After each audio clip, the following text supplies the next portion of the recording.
Does it just have to It's feel? It's straight. Oh, it is? Girl, Okay. Promise. I was gonna say yes. She does. You hear. Okay, guys, we're gonna go ahead and get started. Am I sitting forward or back? Well, let me get this started and then I'll lean back with you. Okay, hey badasses. Oh, it is so crooked. Somebody Okay, tap it. so yeah, Don't we're gonna trust let me. Carrie fix that real quick, and then this is the joys of doing Is a that live better? show. Yes. Okay, so hey badasses, welcome to season 2 of the Badass Boss Babe podcast, where we are exploring everything personal development this season: mind, body, soul, ugly, gut-wrenching, makes you cry, the type of stuff that's fun. But as always, I want it to feel like we're just drinking a cup of coffee or drinks or wine or beer, in my case, a Michelob, with friends. So if you haven't already, you can grab a drink. There's alcohol in the back. And if you are not here with us live, because we're filming this live, then just pretend or go grab yourself one. But so in the first episode of season 2, I have my life coach, Deseere Cruz, here to talk all about, one, why I hired a life coach, what that entails, the benefits of working with one. So Deseere, can you tell us more about yourself, your background, and what you do? So I am a lifestyle and desire coach, and that really entails a lot more than just being a life coach. What I found was when I was looking for life coaches for myself and coaches, I was like, I had a health coach and a mindset coach and a business coach and a money coach and a relationship coach and a sex coach. And I realized that part of the reason why I was looking for all that is because that's actually the places where I was, I had certifications, but I also needed help for myself. And so I really feel like a life coach is somebody that can coach you on your entire life in all aspects of it. And my big thing that I do is I work with high performing individuals, high vibration, people that are looking for a lot of transformation in their life. But they're really very successful, like you. They're very successful, and but there's something missing, and usually that something missing is because there's a block that they're experiencing. And so I work with them on how to live their very best life by helping them remove those blocks. So before we get into the episode and things like that, we do have a live audience, and we do have a couple of other women that are going to be on the podcast this season. So we have Natalie and Lamia in the front row. Natalie, Hey, I'm excited. How y'all doing? How y'all doing? I'm excited to hear your laugh during the episode. And then we also have Anna in the back. So thank you guys for coming. Thank you everyone for being here. So for a little background, I did something out of my comfort zone last year, at the beginning of last year, which was actually ask for help and try and get professional help, and try to take the advice of professional help. So at the end of 2018, I had basically a mental breakdown. I don't know what else to call it, but I was 24 years old, and for the whole month of November, I had a migraine, a complex migraine every single day, and they had no idea what was wrong with me. I lost like 15 to 20 pounds. I ended up in the hospital during Thanksgiving, and I had 30 seizures in 5 days. Wow, that's crazy. So we thought something was wrong with my brain.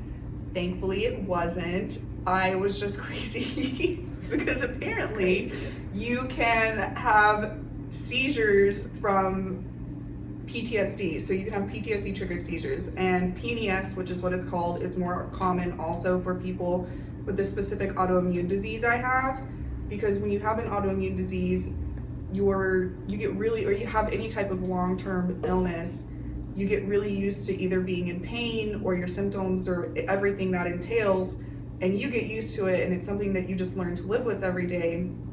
But your body, on the other hand, is like, this is not normal. It's not normal to be in pain every day. It's not normal to be this depressed. It's not normal to live like this. So basically my body revolted against me.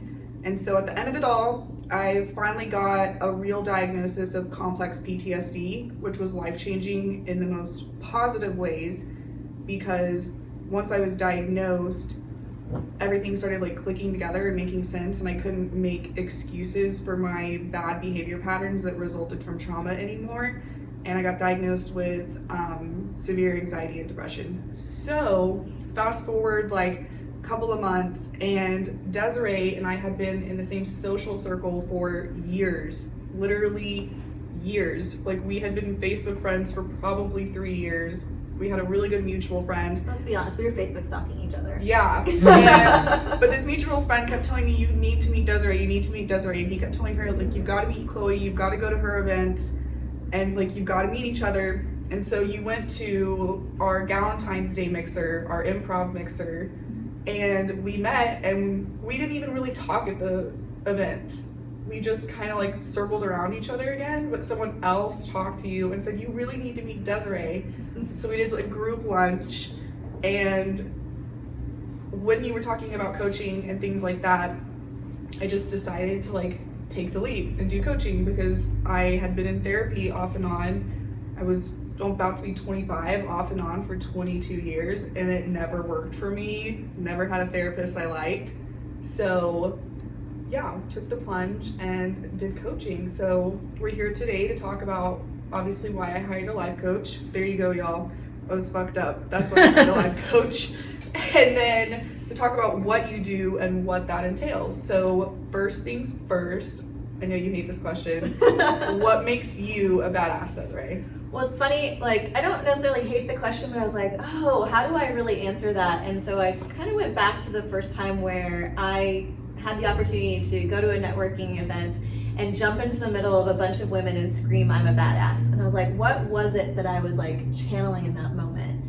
And I'm trying not to get too emotional here, but I feel like part of the thing that makes me a badass is the fact that I am a single mom. I have 2 little fabulous boys. I say I'm Wonder Woman to Batman and Firestar to Super Spider-Man, and they are just like. Don't forget Mother of Dragons. Oh, well, I'm not the Mother of Dragons. I'm the Mother of the Wolf Pack, and so I have the Wolf Pack, and they are crazy. And they are my why. They're my legacy. I absolutely love them. And I was not a very good stay-at-home mom. So I was a badass in the corporate world. I worked for Fortune 500 companies. I went to college, did the whole thing. That you go to college, you get the guy, you get married, you have kids, you get the house, and then I lost myself, but I was still very successful professionally. And then I tried to be a stay-at-home mom, and that wasn't working. So I went into the work-from-home mom. And when I went through my divorce, I was realizing I'm a badass because I went through my divorce. I put myself back through school that I didn't originally think I could do. I'm raising 2 little boys. And the other side of that is my life is so integrated. I fucking love my life now. I get to help powerful women actually go out and be even more powerful. And through that serve the greater community, the greater good, and see how that ripple effect happens. And that's how I serve my why, which is my children, because they will then live in a life, in a world where they have better communication, better relationships, better just environment, and more success for themselves, whatever they decide that is. And so it's yeah, I'm a badass because I get to serve every day, and I'm raising these 2 little boys to be really good men. So what exactly is a life coach, and what do they do, and what kind of certifications do they have to have? So that's a really interesting. So a life coach is a really broad topic. It is. Wow. So I mean, pretty much anyone, as demonstrated the other day when I was talking to someone, can call themselves a life coach.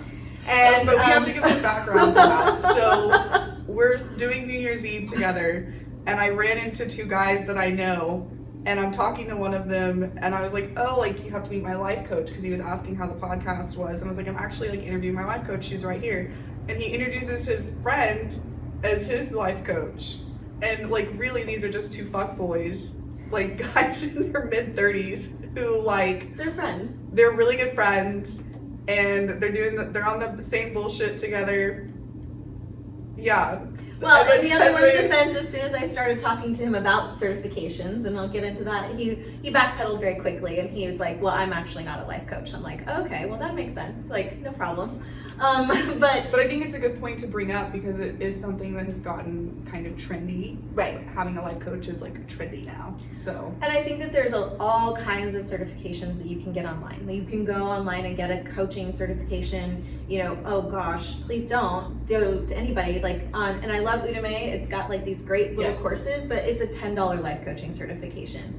And even though you can spend thousands of dollars on a life coaching certification of different kinds, that doesn't make somebody a good coach. You know, so what is a life coach? A life coach is someone, in my definition, that can really actually coach you on life. And when I say life, I mean health, wellness, spirituality, and relationship. Mhm. And so, you know, can they help you through? I mean, in one of my sessions the other day, I was helping somebody, and I literally did fashion tips in the beginning, because I came from originally a fashion industry and I was a makeup artist. You know, we did fashion tips in the beginning, and then we talked about their relationship and like the dynamics of their relationship and what was going on there, and then we talked about their business and how to like move their business forward into the next level, and like their marketing plan, and like really what they needed to do to live their best life. And that's the kind of life coach I am. Now, there's a lot of really qualified people out there that can coach you on money mindset, and if that's what you're looking for, like, that's great. If you're looking for relationships specifically, if you're looking for sex coaching specifically, but I really feel like a life coach is someone that can give that to you. Certifications. I feel like, so I also believe in crazy wisdom, and crazy wisdom is acquired through life. And if you're living your life and you're willing to make a mistake, you're willing to go into your deepest, darkest traumas and triggers and blocks and fears and heal them for yourself, that is almost more important than sitting in a classroom taking notes. yes.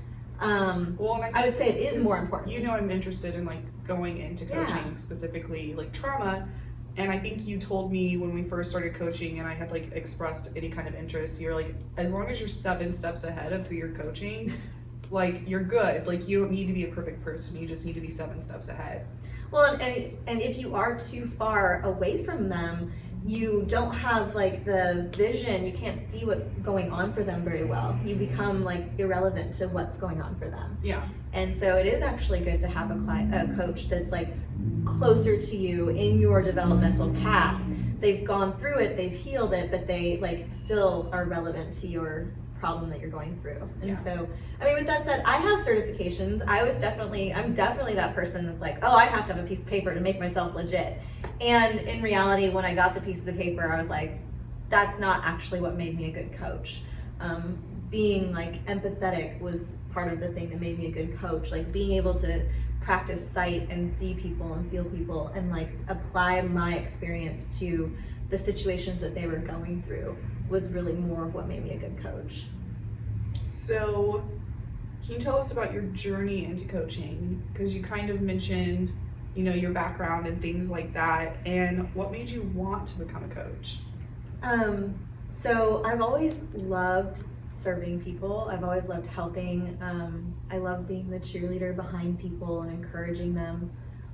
Even when I was younger, like 15, 16 years old, I was raised by a gynecologist. Mhm. And my stepdad, like, he would come home and talk about his work every day. So I feel like I had a lot more exposure to that kind of conversation, and it was just a normal thing for me. So, you know, my friends in high school would come to me and they'd be like, so what's this? And like, how do we, you know, what's going on with my body? And like, you know, this sex thing is happening. And I wasn't having sex at the time, but we had this open conversation every night. So I feel like even back then, a lot of people were coming to me and I was able to like help them and listen and not necessarily advise, but just guide them towards their own path and their own decisions. You know, fast forward, I went to college, I got the great job out of college, had a not a crappy relationship, just did a very, I think what a lot of people do is I left myself in order to be in relationship, and in the process cut off, of course. I think everyone can identify with that at some point in their lives. I was in love, you know, and then, no, really, I mean, I was, and that wasn't the most important thing. Like, so I left this great career in Europe and like came back and on a journey to find myself, worked for Nordstrom, worked for some hockey teams, and then I came from the Northwest here and met my ex-husband and became a Texan. I love San Antonio. It's like the most fabulous city. I love the city. And he was my best friend. We were in a great relationship, but there was just something missing. Like we weren't fully compatible in a lot of ways. And I'm really grateful for that relationship. It taught me a lot. We also had a lot of what I would call trauma bonding. There was a lot of things that went on in our relationship that it was outside of our relationship, but because it was happening to us, like things that were happening with our family, we bonded even more, and like we clung together and we hung together, and then we had children, we had the house and everything. And in that process, I really lost myself. He's an entrepreneur as well. We were starting our own business, and he started his business, and I was like, I'm gonna be the good little wife, and I'm gonna stay home and leave my career, even though I was like the one financially supporting the business startup. Yeah. I hit a place of postpartum depression, and I said, I can't go back to work. I had too much anxiety, and I told him to figure it out, and he did. But then in that process, he was on the road a lot. So we lost a lot of connection, we lost a lot of intimacy, and we started going to a sexologist, and we were at the sexologist, and it wasn't, and I think that there's a lot of, we're gonna go into therapy, there's a lot of value to that, but what she was doing was giving us a lot of physical exercises that didn't really touch on the true problem, which was the intimacy. It was the disconnection between the two of us. Yeah. And we just slowly grew apart. So one of our last sessions, I had just told her, like, I can't do this, or I told him I can't do this anymore.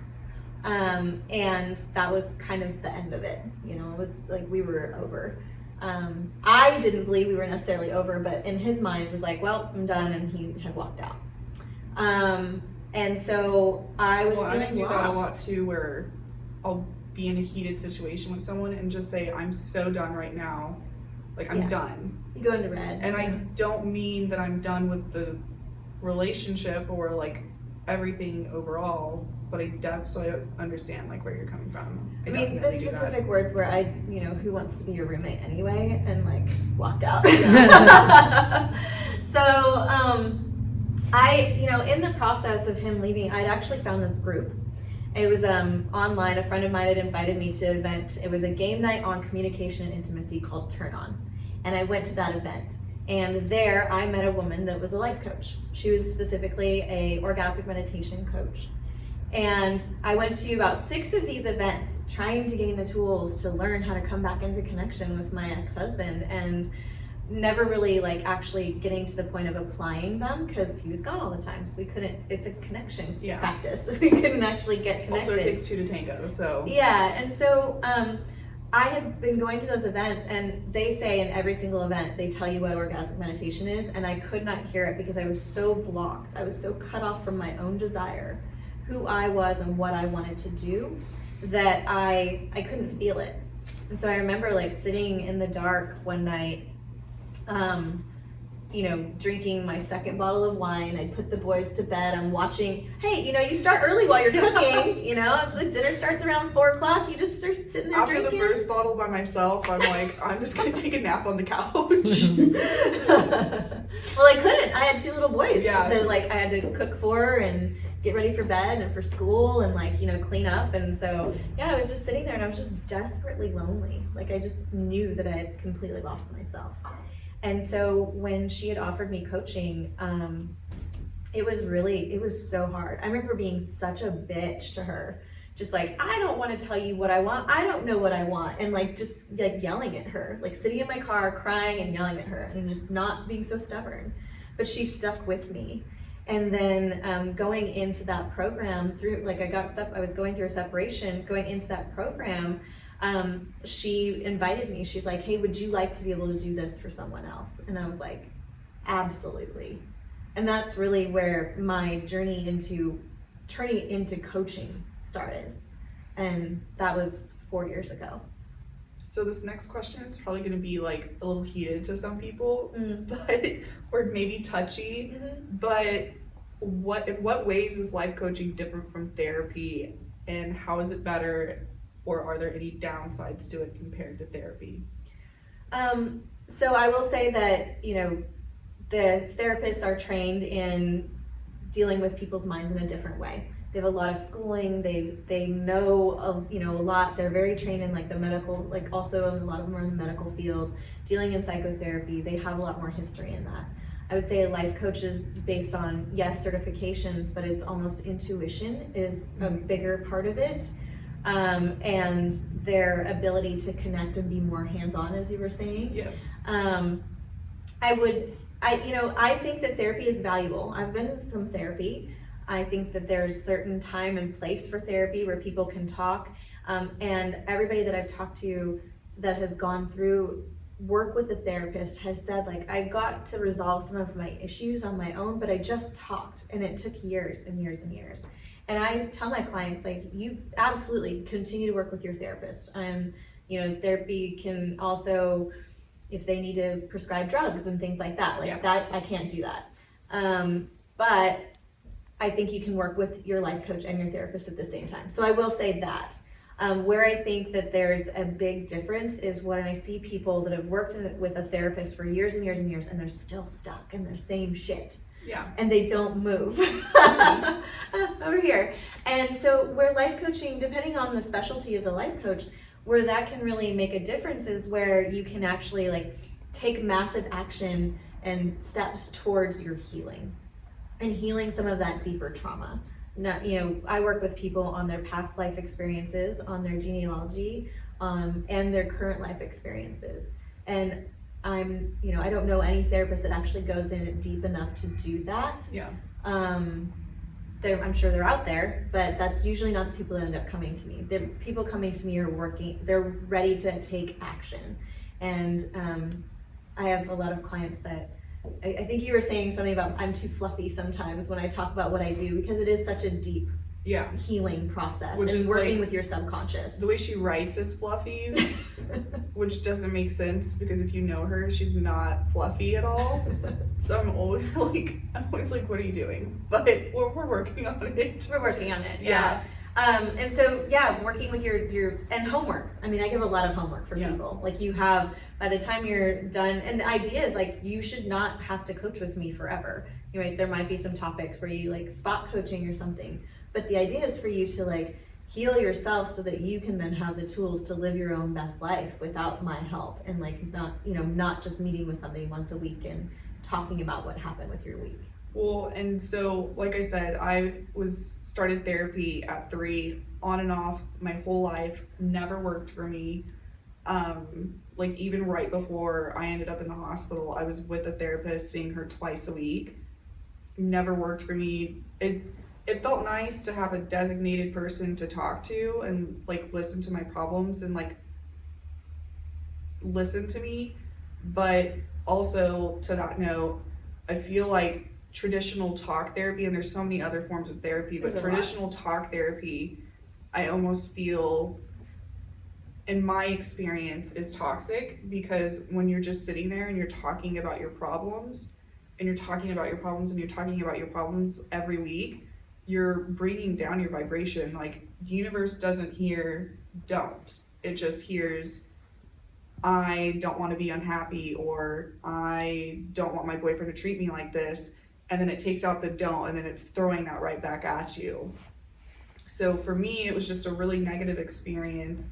I think it probably attributed to my getting as sick as I did. But well, it can be very problem focused, not solution oriented. Exactly. Well, that was my next point.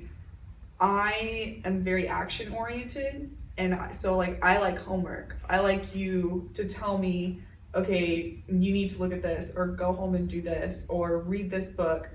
And I don't always do my homework. Well, I don't always do my homework in physical form. I do my homework in my head. I think about things and I think through them, and sometimes like you just need that person to like tell you to like do something or think about something to unlock that key so you can unlock that part of yourself.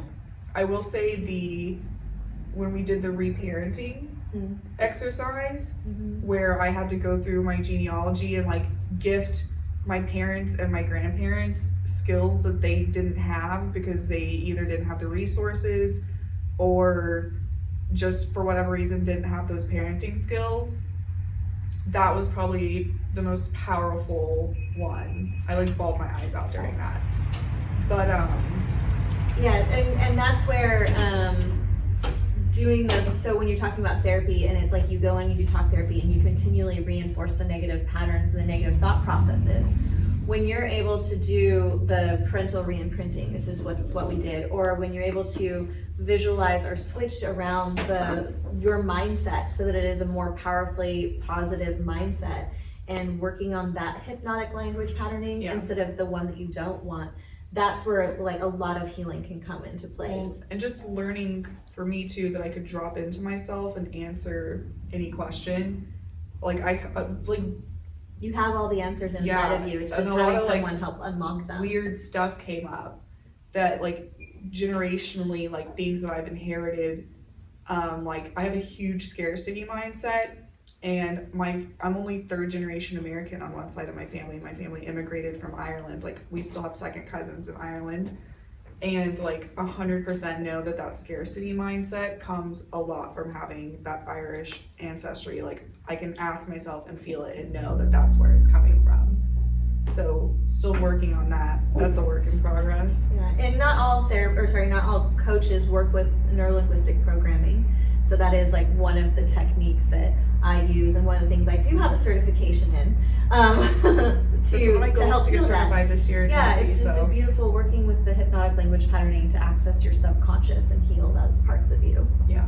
So next question, are there any specific situations where you think working with a coach is more beneficial than therapy? So I definitely see where people have a lot more exponential growth working with a coach, even if it's only for a couple of months and then going back and continuing to work with their therapist. And I would say situations where you're looking to heal a specific place, block, or trauma can be very successful there. Situations in which you want more hands-on experience. I know a lot of coaches will offer, like for me, a VIP situation where it's not just 60 minutes, you walk in, you walk out, and I don't see you for the rest of the week. It's more text support, email support, video classes, ongoing workshops, things like that, where you really want more immersive experience in your healing and your trauma. Yeah. Yeah. I would agree with that. So I feel that working with a coach, I just said this, has become so trendy. Everyone's a life coach. Everyone has some sort of coach. What's the best way, which I'm an Aquarius, I don't like trends, so it's funny that I have a life coach. You have a life stylist. Yeah, I'm a life stylist, not a coach. What's the best way to find a coach that's the right fit in a sea of coaches? I would say, one, use your intuition. Like, really, does it feel good to work with them? Are they in alignment with your own message? And be willing to interview them and say no, I'm actually looking for different people. If you're looking for a particular place to heal and you can obviously go into Google, you can join coaching Facebook groups and things like that, but being willing to actually interview your coach so that you can see if it's a good fit. I mean, I go through, every single person I work with goes through a discovery process, and it's a 2-hour discovery process to see if it's I can even serve you and if it's a good fit. You're and also I've very told picky. people no. Yeah, you're very picky with your clients because you don't want to work with anyone that you couldn't see yourself being friends with. Right, because I want to surround myself with people that are going to make me better, and that means that you actually have to have high vibration people as your clients as well. Those people are in my system. They're I feel them every single day, and I don't want a bunch of toxic people that are not also really driven towards serving the greater good. Yeah, that's actually one thing I thought about going into coaching is if I ever got a client where I'm just I don't like you. There's been a couple times where I've had there's been a couple of times when I've had that, and the universe takes care of it for me. And it's oh, that's right. That's why that particular relationship didn't work out. But even I was talking to someone the other day that was really interested in coaching, and they just weren't ready for the big leap. They were not ready to like make massive transformation. And I told them very kindly and gently, this isn't a good fit, because if you're going to work with me, then you're ready to take action. Well, and you and I met at the exact right moment, because I was sick of my own bullshit. Like, I was sick of being broken. I didn't want to feel that way anymore. I wanted to heal. Like, I was in a place where I was ready. And you do have to be ready. Yeah. For sure. Even if you're not going to do the homework, you still have to be ready to like receive the homework. I think that's my inner nerd that attracts like people that love homework. I just like being told what to do. I'm a sub. But really.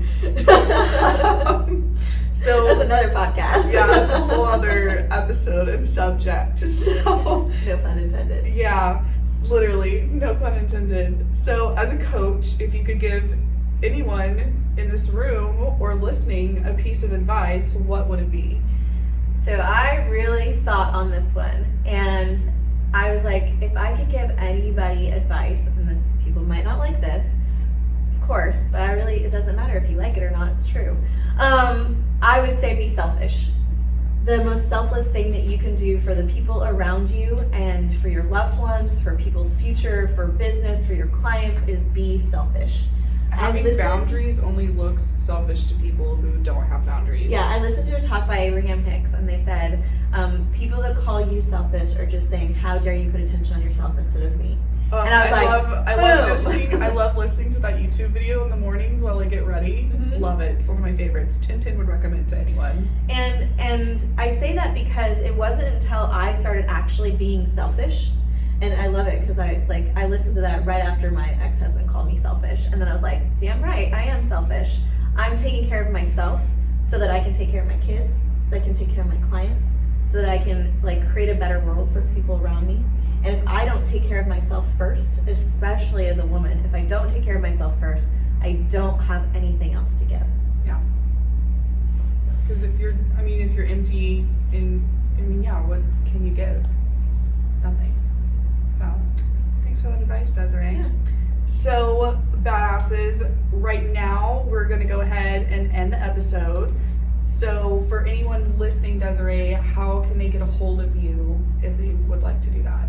So I am on Facebook. It's Deseree Cruz, Marie. How do you spell your name? Yeah, DeseereMCruz. I'm on Facebook and Instagram, Deseree M. Cruz. Or you can go to Deseree Cruz, no M, Deseree Cruz, DeseereCruz.com, and you can book an exploratory with me. So for our live audience, we're going to do a Q&A real quick, and then for those of you listening in, you'll get to listen to the Q&A in a few days because I'm making you wait for it because you're not here.